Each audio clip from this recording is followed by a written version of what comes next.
All right, everyone, let's get it here. So hello, my name is Lacey Hyde. I'm part of the Denver Startup Week Organizing Committee. We are so excited to have you here for our first ever virtual Denver Startup Week. Yay!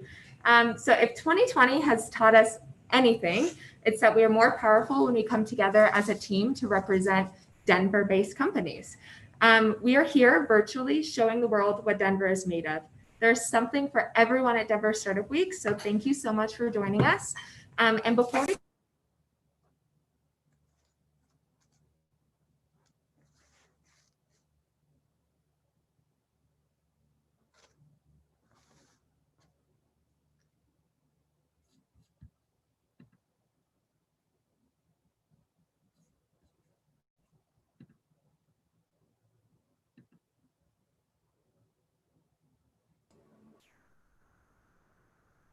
I think you may have gotten muted. Yeah, I think you may have. Okay. Sorry about that. Technical difficulties. Here we go.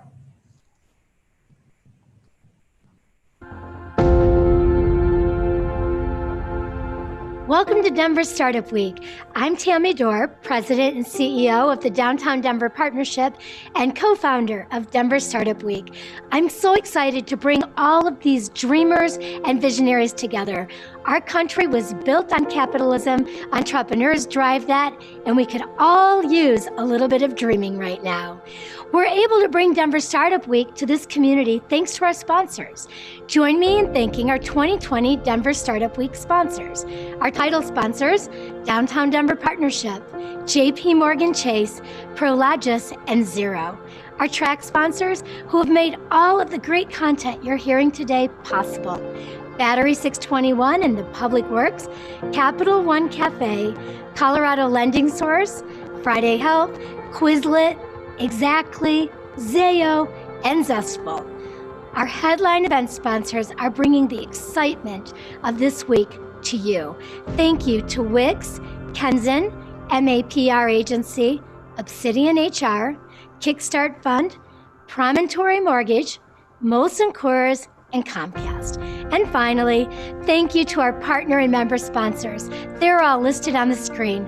Please say thank you to these companies as you enjoy our virtual Denver Startup Week. And don't forget, use hashtag DenStartupWeek to share your experience and moments of inspiration on social media.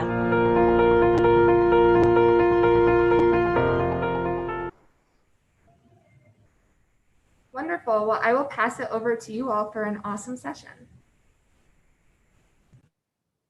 All right, thank you very much. And thanks Denver Startup Week. It's really an honor to be a part of this.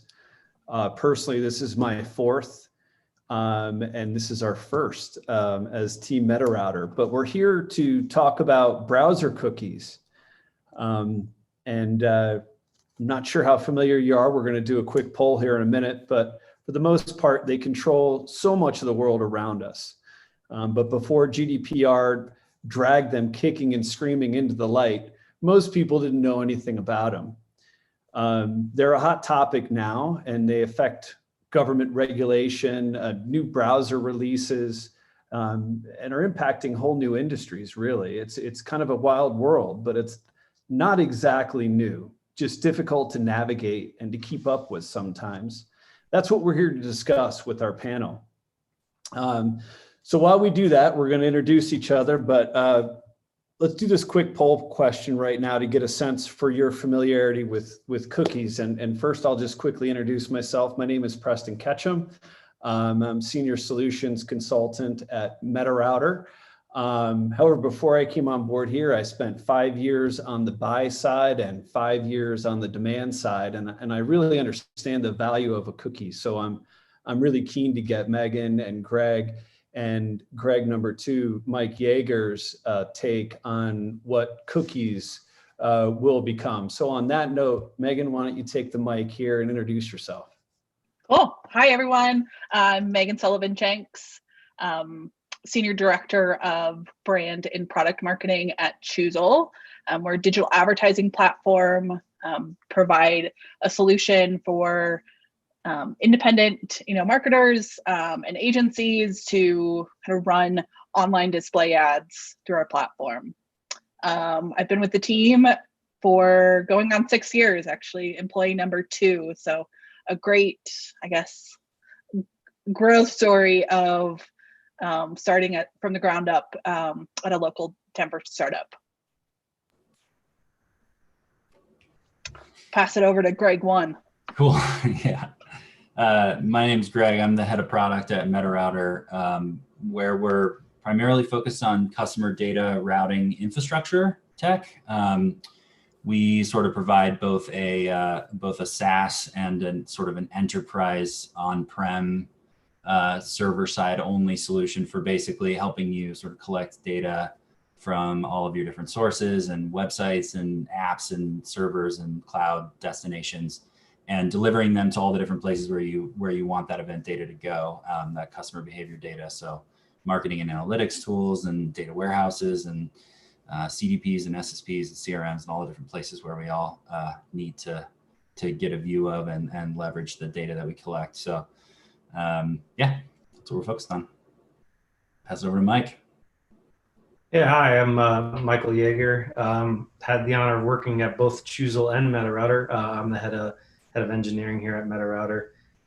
Yeah, and like Greg kind of touched on, we're just pretty excited about helping advertisers really kind of create the most with their consumer data, especially from all their sources, mobile, server side, as well as client side.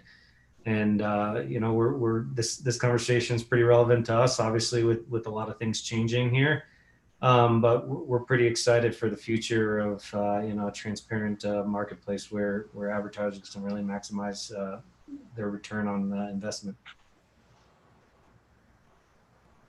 Awesome. Thank you, all three. And again, I'm really just moderating this. So these three are the brains, and I'm happy to pass on questions. So feel free to line up your questions in the chat. And right now we have about 90% of our attendees who know what a cookie is and about 2% that don't. So I think primarily we can speak to those who know, but feel free to lob some questions if you want to get into the nuances. But I think to start, why don't we just give a quick summary? I mean, it kind of sounds like there's a mix of familiarity from our audience when it comes to cookies. Can you give us a quick background on what cookies are? Just kind of set a baseline, Greg. Yep. Cookies are basically bits of data about you that are stored on a browser like Chrome or Firefox, and they're placed there by websites that you visit. And particularly often they're placed by the partners, the third-party JavaScript and third-party partner tags that are running on the websites that you visit. And the little bits of data could be anything from you know, specific unique identifiers about you so that people can get on the same page about who you are, to information about your session and where you came from and what you viewed there. And so it can be as simple as just helping make the site work correctly, just like a piece of technology that the website can use to sort of correctly operate, to personalizing the experience specifically to you, to collecting information about you so that you can be more effectively advertised to all over the internet. They're basically persistent little pieces of storage about you as a person that's stored in your browser. And there's everything from first to third party, and there's a ton of different use cases for why they exist. So we're going to dig into all that today, but that's really all a cookie is at the end of the day. So from a consumer standpoint, that gives me relevant information, right? Based on my history, that kind of stuff. It's definitely one of the use cases. Yeah. Okay.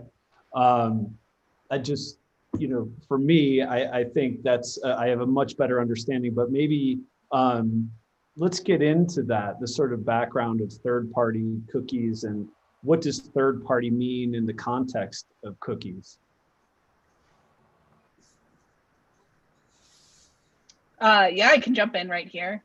Kind of, I guess the background of kind of cookies from a marketer's point of view is, you know, really like as, you know, digital and, you know, online advertising have grown, marketers really needed a way to like prove their efforts and the value of their efforts.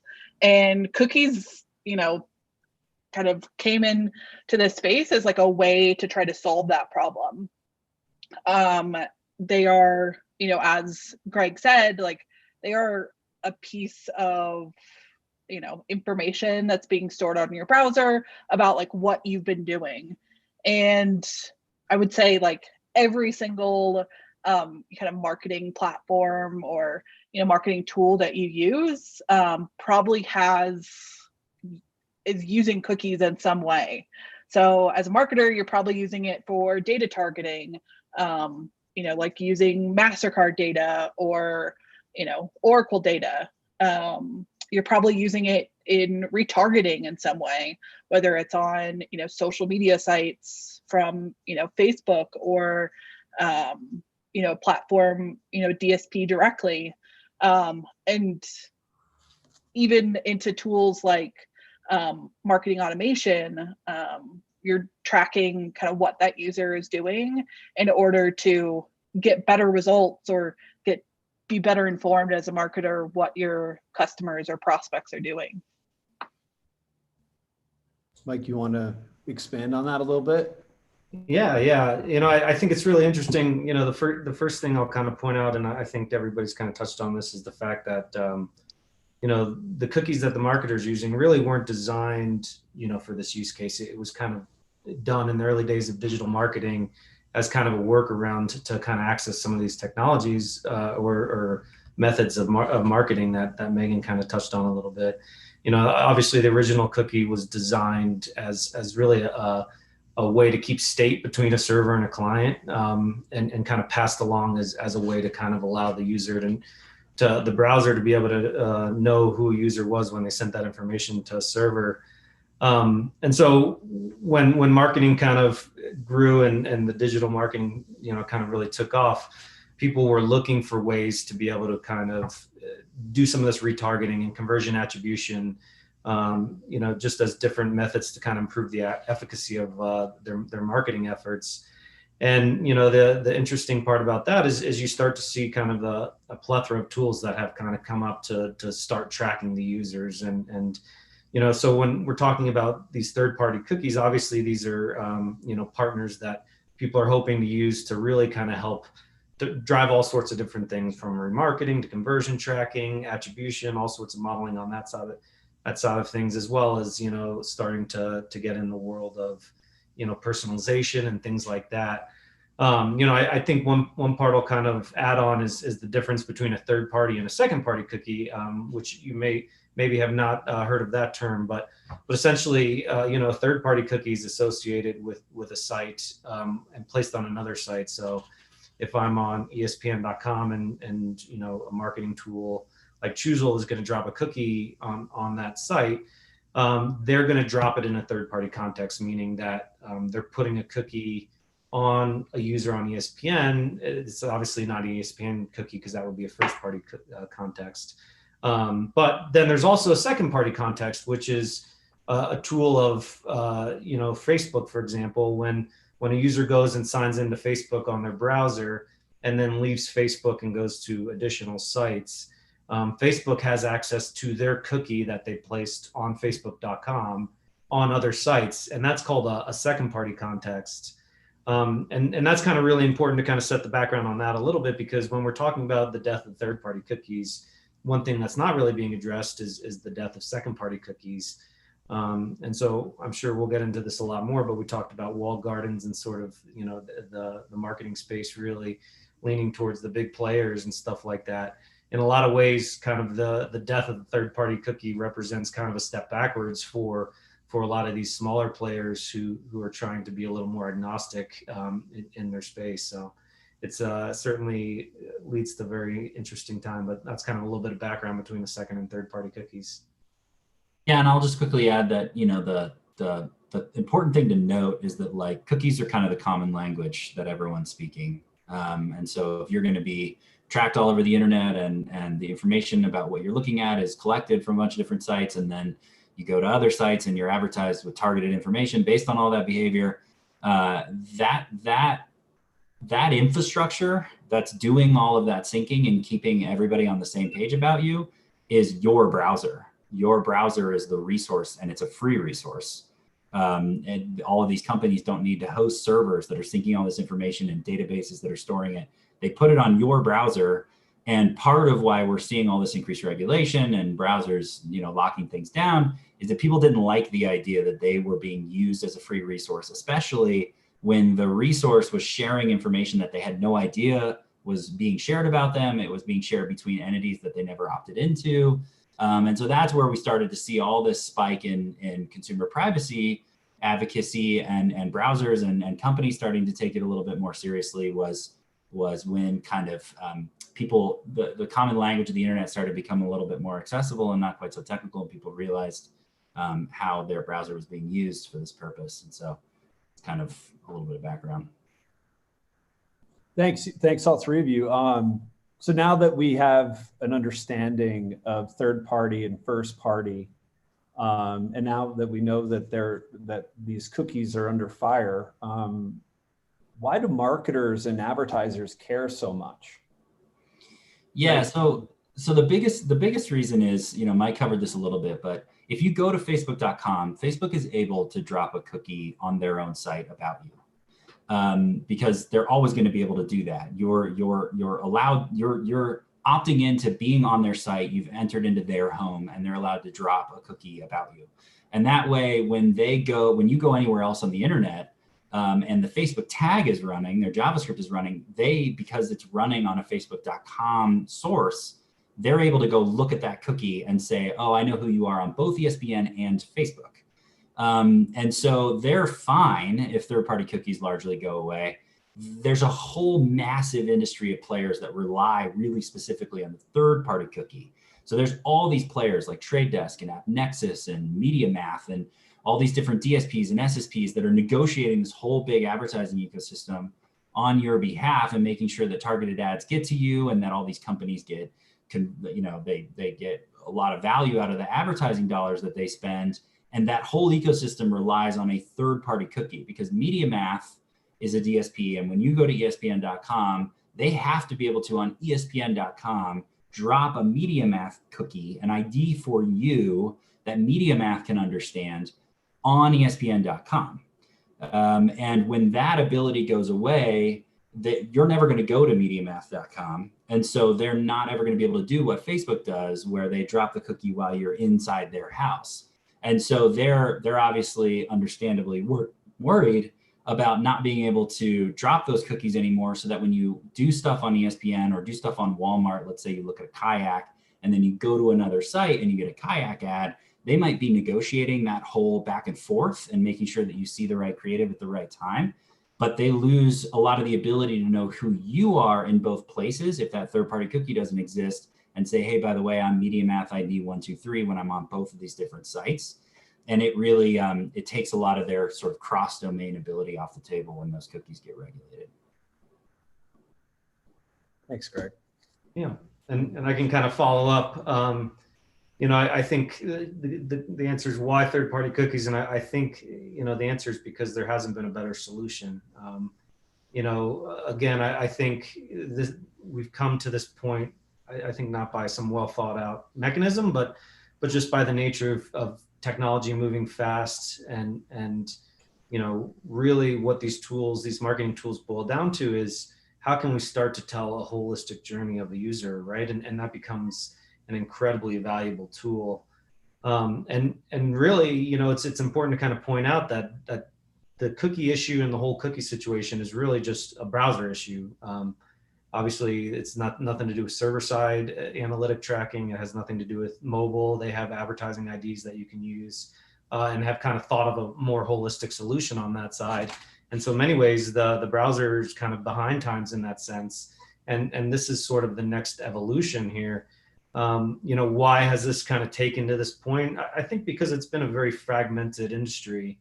And over time, people have viewed the identity and the ID as a tool for them to make money and really get a leg up on a lot of their competition. And I think a lot of that fragmentation has kind of led to a lot of these concerns around privacy.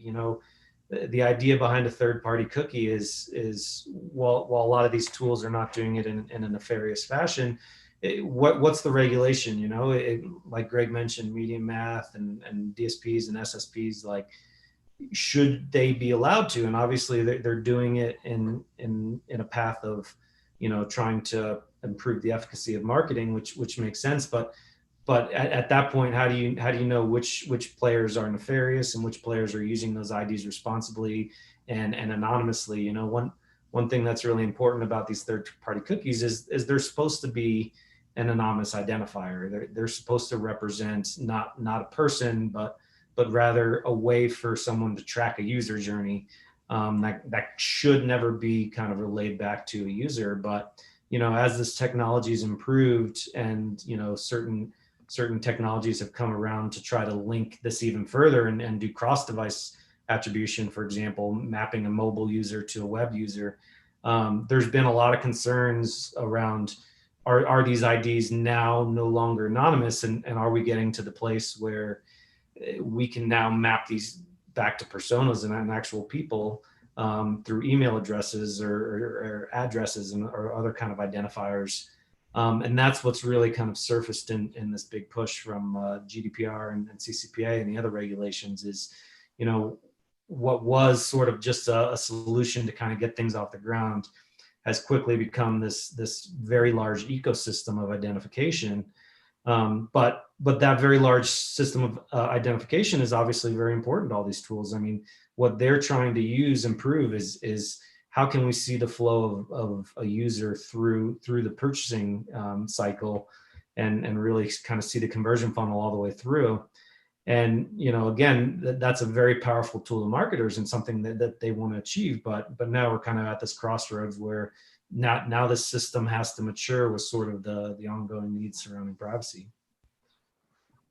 Yeah, and I think, to jump into what Mike was saying, that it's both a benefit to the marketer. I think, marketers in our nature, and especially all businesses, like, we're opportunistic and we're going to look for, a different way of doing something than someone else. But we also have to remember, like, there is a value to the user and the consumer with the use of third-party cookies.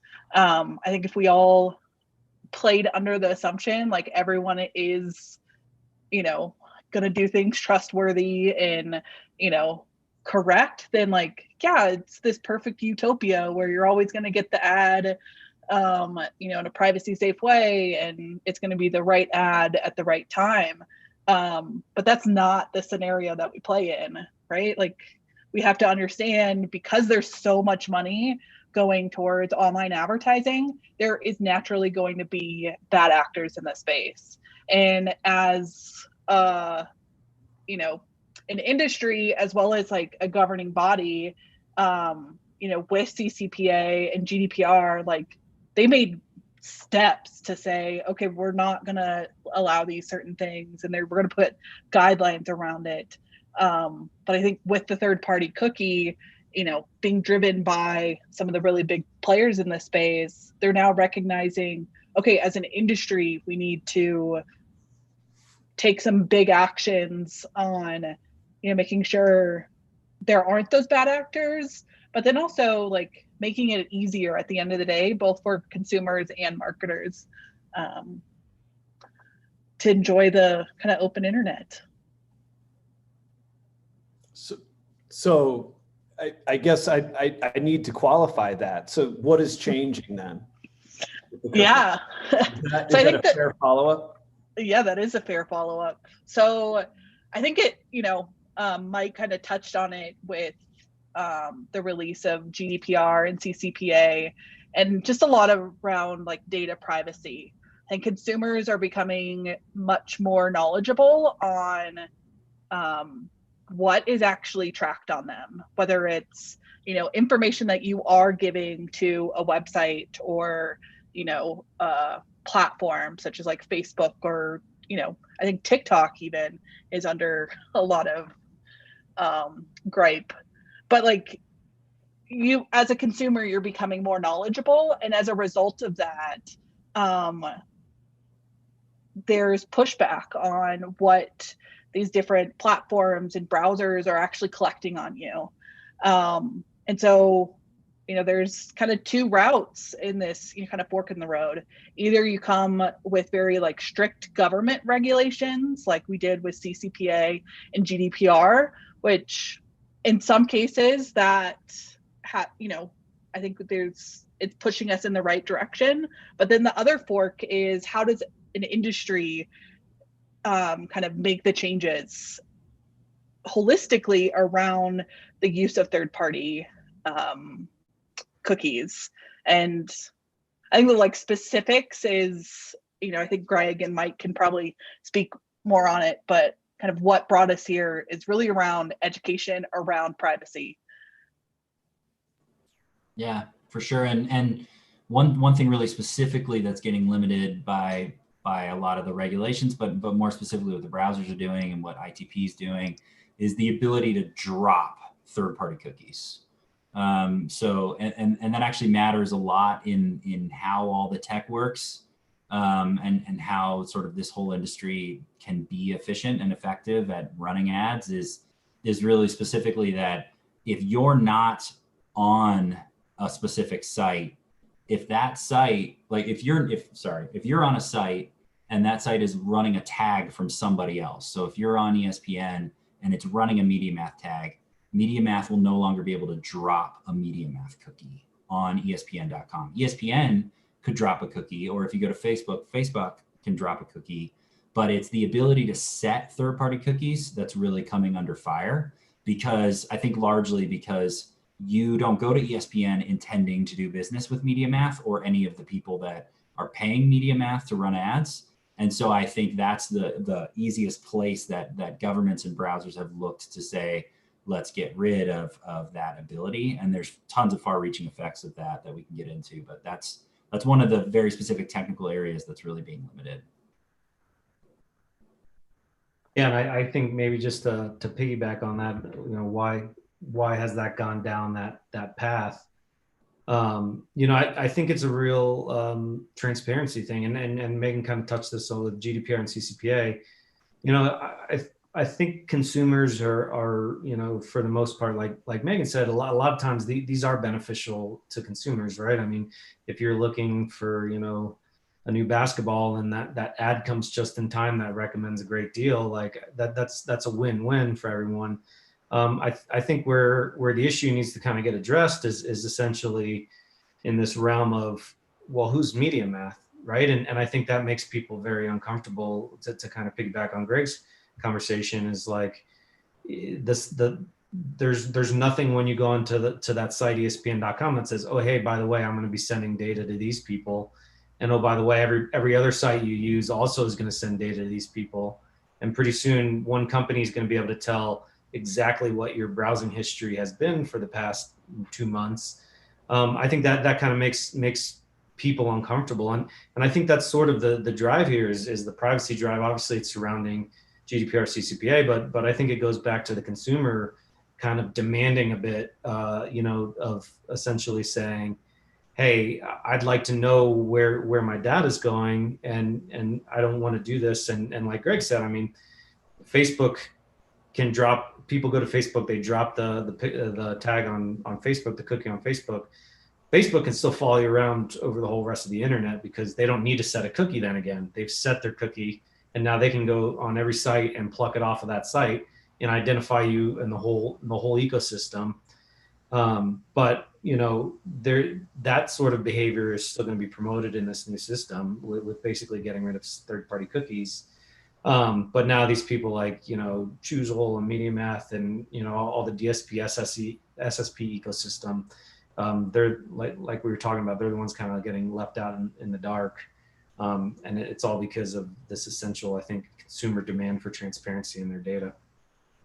I think, could I add one more thing in there, is like the part that I guess we can forget is, the big drivers around getting rid of, third-party cookies, the impact for like Facebook and Google and Amazon, the big players in the space. like they're not going to be impacted that much because you're signing into their platform, you're giving consent and saying like, here's all my information and everything, and here's my home address. Like you're giving them all that information. The impact around third-party cookies is going to have big, cascading effects on what I call like the open internet, independent internet. So it's, all the websites that you visit, like, Etsy or, I don't know, the local mommy blogger website, like those ones, or even, like newspapers. So like the Denver Post, they are able to make money by selling you advertising. And because they're not getting information on you as a visitor, they can't, show, the correct ad to you. And as a result, they're going to lose revenue, and they're going to have to come up with their own way of, trying to, target the right user. So if, we don't have a unified solution around the third-party cookie, I feel like we're going to end up in a place where every single website you visit, you're going to have to give them your information at some point. You're going to have to give them your email. You're going to have to say, like, these are the things I'm interested in. This is where I live, because they're trying to compete with the big players in the space. And it's going to be virtually impossible for them to have the same type of, technology without, that kind of infrastructure. It does seem like a challenge, Megan, and I think that probably leads quite seamlessly into the next question. What does that mean for startup, smaller SMBs, growing businesses that don't have the firepower that the Amazons and Facebooks and Googles have? Yeah, I jokingly say that that marketers should become very close to their privacy policy and their data kind of mapping and where their data is coming from. But as funny as it is, like, it is so important for marketers, no matter what size you are, whether you're, running online advertising or you're a publisher and you're pushing ads, like, you need to understand what is covered within your privacy policy, what data you are collecting, and what third-party users or third-party data collectors you're using on your site. Not having a picture of that is going to be very challenging when, I guess, the entire industry figures out something. I think that's the hard part as a marketer, to just like sit back and be like, oh, I'm hoping everyone's going to figure this out when it's time to flip the switch. But I imagine that they will. There's a lot of different outcomes that could happen. But if anything has taught me over this last year, like, marketers, we just need to be, nimble and adjust with the current environment that we're placed with. And, just make sure you have, kind of all your ducks in an order, before you're going into this, because it's going to make it a lot easier to adapt to the changes. Well said. Yeah, I mean, I think from, an opinion standpoint, like Megan said, I think the biggest thing, we're talking about the end of the third-party cookie, and we're kind of tossing around GDPR and CCPA, and really those are separate topics, but they actually fit together very, very closely, right? A lot of this is happening because of these sort of larger wins. And so, like Megan's kind of saying, staying on top of that stuff is obviously, incredibly important for any marketer. My gut feeling is that while this could be incredibly impactful, I actually don't think it will. It's one of those where there's a will, there's a way. And like Megan was kind of saying, in a capitalistic market, like, there's going to be new ways to identify, to kind of have this efficacy to remain. And, it's you're already seeing it with the email addresses, right? The hashed email has become the new identifier. And in many ways, that may be a step backwards for privacy, because a hashed email is like one step closer to, permanent identifier versus the cookies, which truly were anonymous in that respect.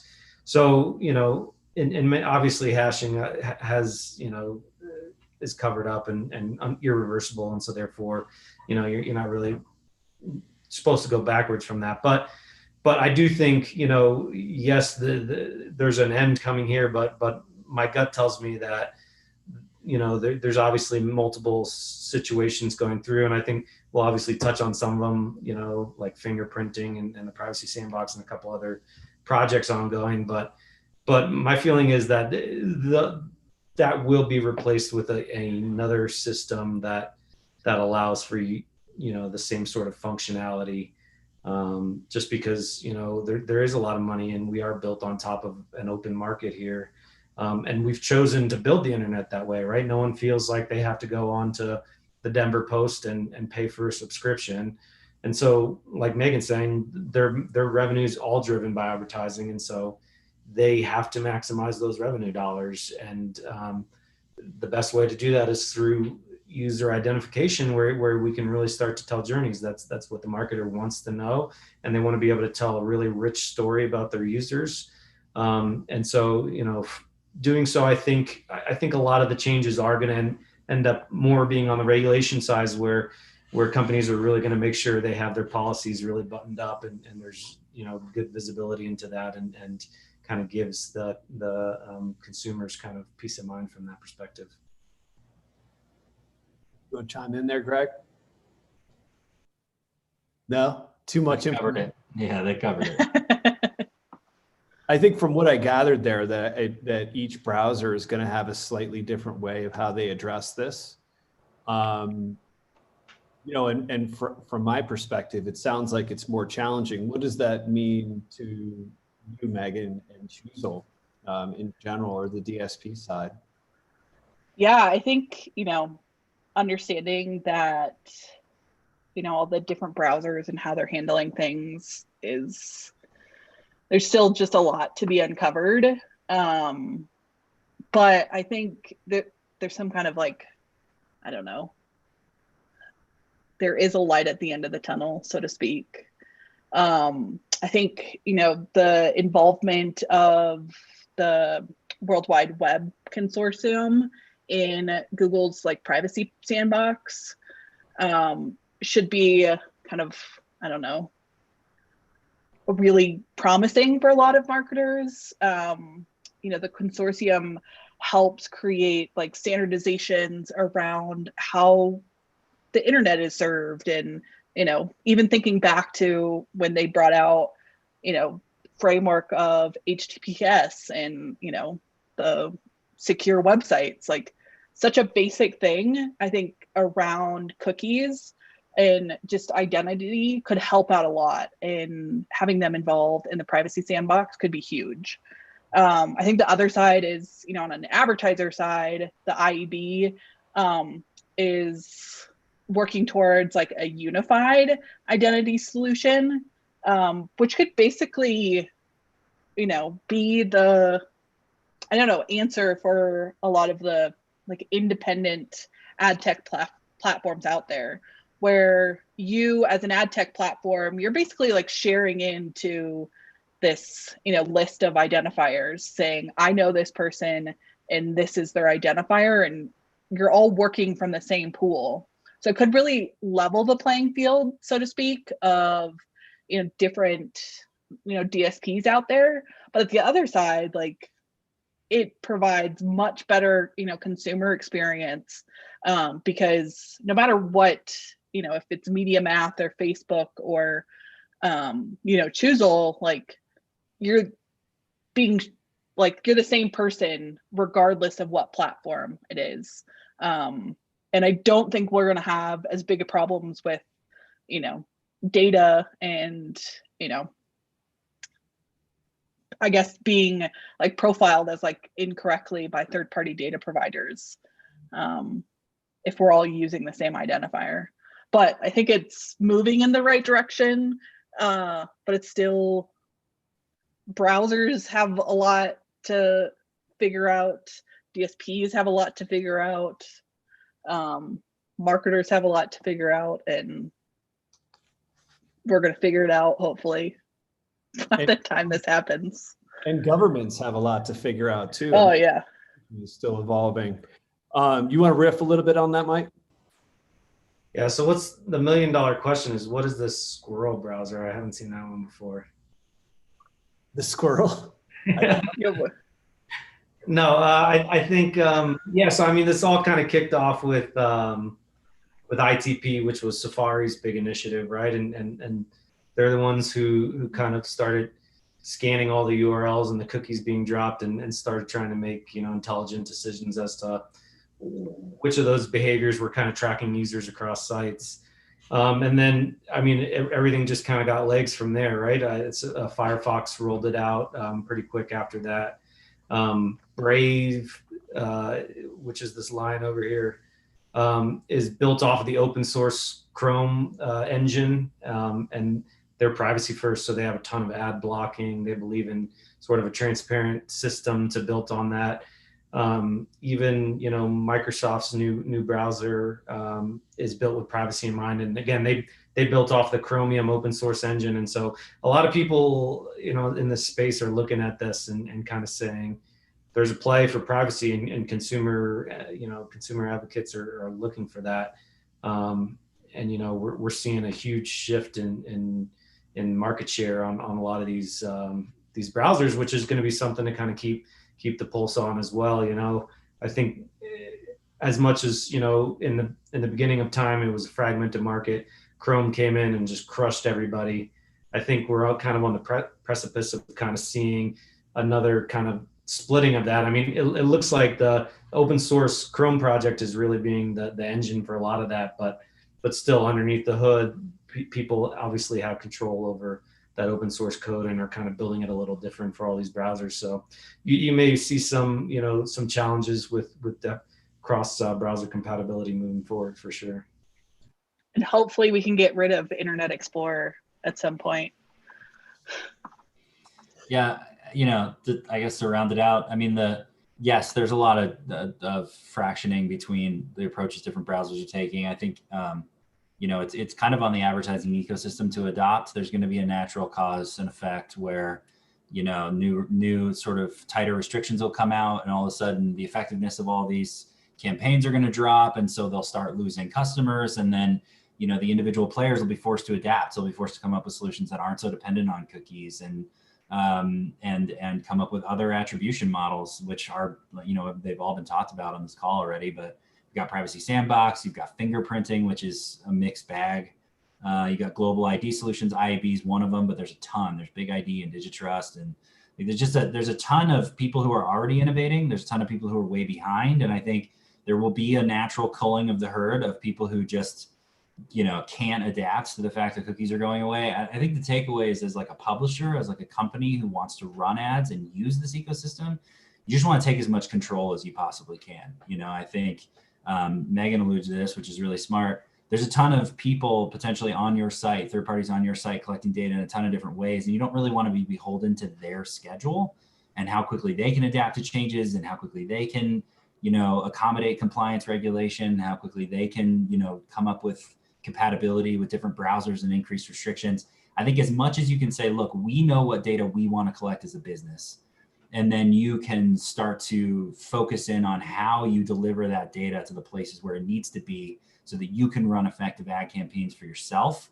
You can take a little bit of the control out of everybody else's hands to trust that they're going to innovate and adapt. And you can operate a little bit more responsibly by doing more first-party data collection and kind of owning the ecosystem. And that's, obviously the business that MetaRouter's in, but, I think it's a smart thing to own regardless of whether you kind of home grow that ecosystem or integrate with partners that do it. But, if the time was ever to try to take control of the data, take control of the identities of your users and run ads as effectively as possible by kind of being in the driver's seat of where it's going and why, now is definitely the time. Would it be fair if I asked you to expand a little bit on the Google Sandbox and fingerprinting, just to give a bit more broader understanding? Sure, I can take the fingerprinting question. Essentially, what fingerprinting is you have a bit of a digital signature when you're on the web. Things from like, which extensions do I have enabled within Chrome? What are my user agent strings? Chrome, when it develops, all the APIs are basically accessed, which allows JavaScript to run on the page. There's different sort of configurations between one browser to the next. And so what these fingerprinting is, in a nutshell, is basically trying to take all these potential unique identifiers that you might have on your browser, whether that's any sort of personalization or customization that's sort of exposed in that browser, and kind of collect all that information and send it along with the request. So that way, instead of needing to use a third-party cookie, you can kind of see those personalizations come across, and then kind of do like a comparison of how similar those are to kind of make predictions on, oh, this is the same person because I'm seeing they're using these same 6 extensions and their toolbar is blue, or sort of whatever kind of personalizations that they have. But at a very large level, it's basically using kind of data on your browser that's specific to you, that's exposed, and scraping that off and kind of sending it along and trying to identify that as a user across the journey. So that's not the literal fingerprint on my touchpad. I really did not know, and I appreciate that, and I hope someone else got. It is definitely a method that is sort of gray area and a little bit frowned upon. And I think hopefully some of the other models really take off, and businesses aren't forced to fingerprint.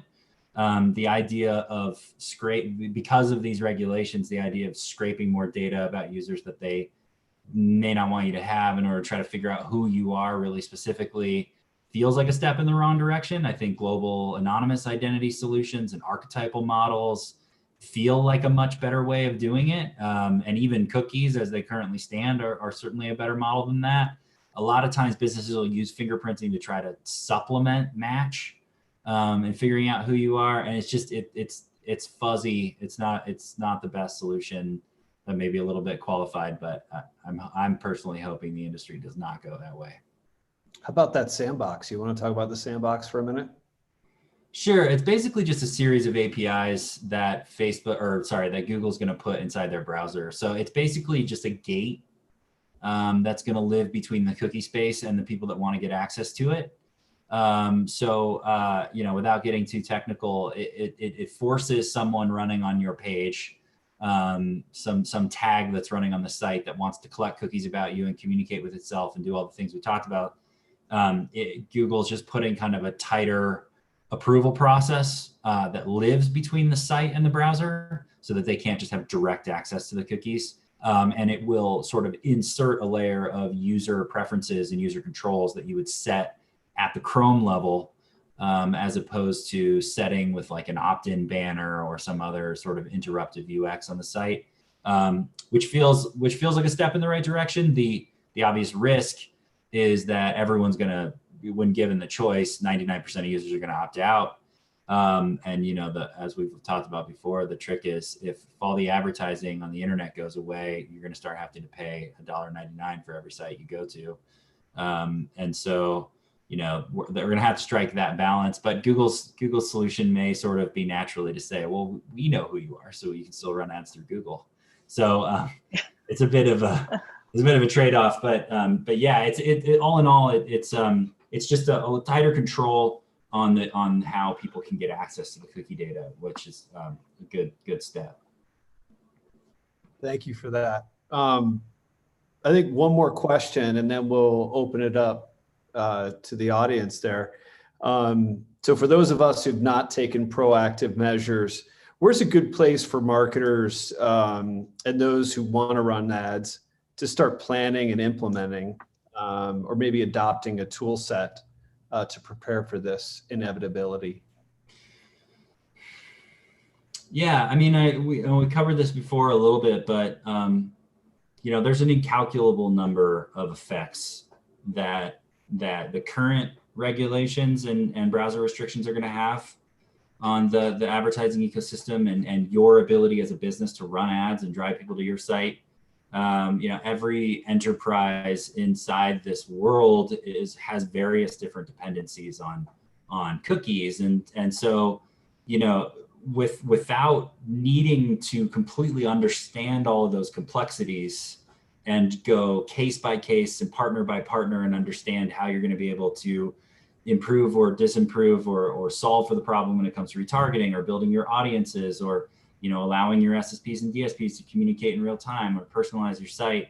I think, you know, we talked about it before, but the best thing you can do is try to own the data pipelines, and to really narrow in on a few goals that you want to accomplish as a business.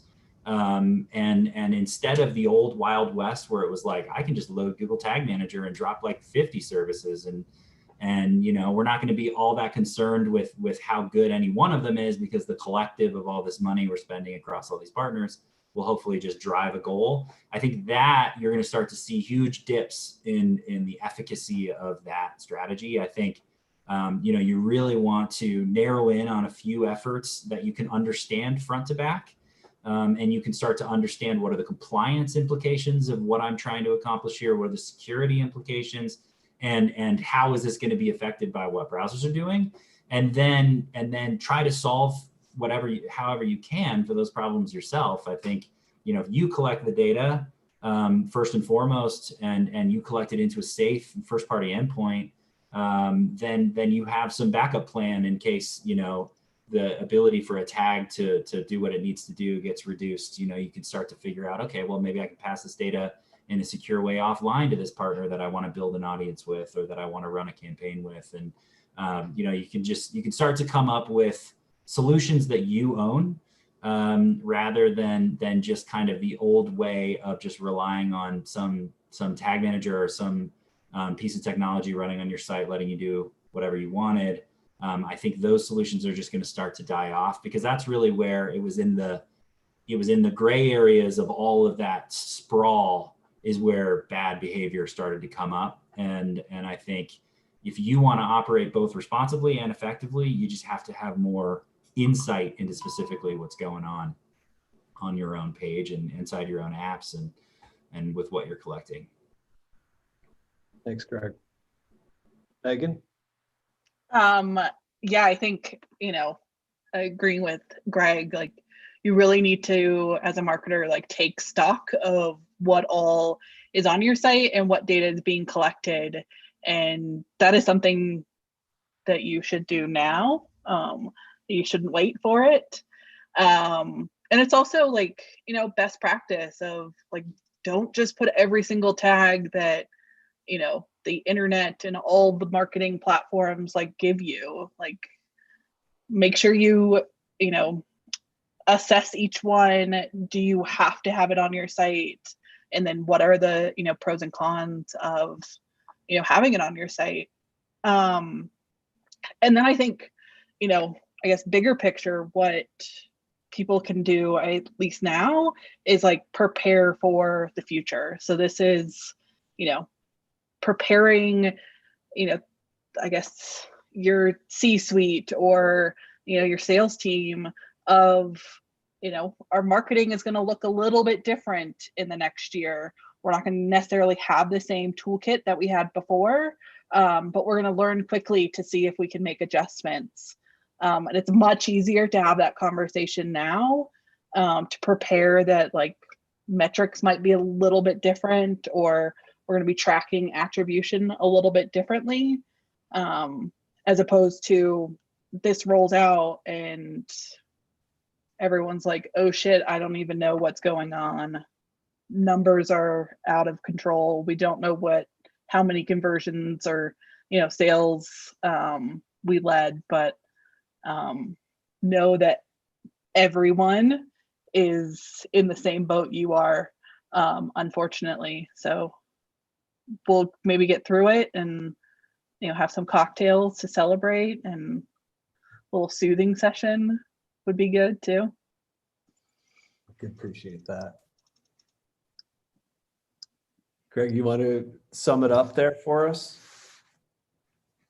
Or wait, that was Mike's, the other Greg. Yeah. No, I think they covered it. You know, I think it's about being smarter with your data, coming up with a whole consumer data story. You know, thinking about this holistically.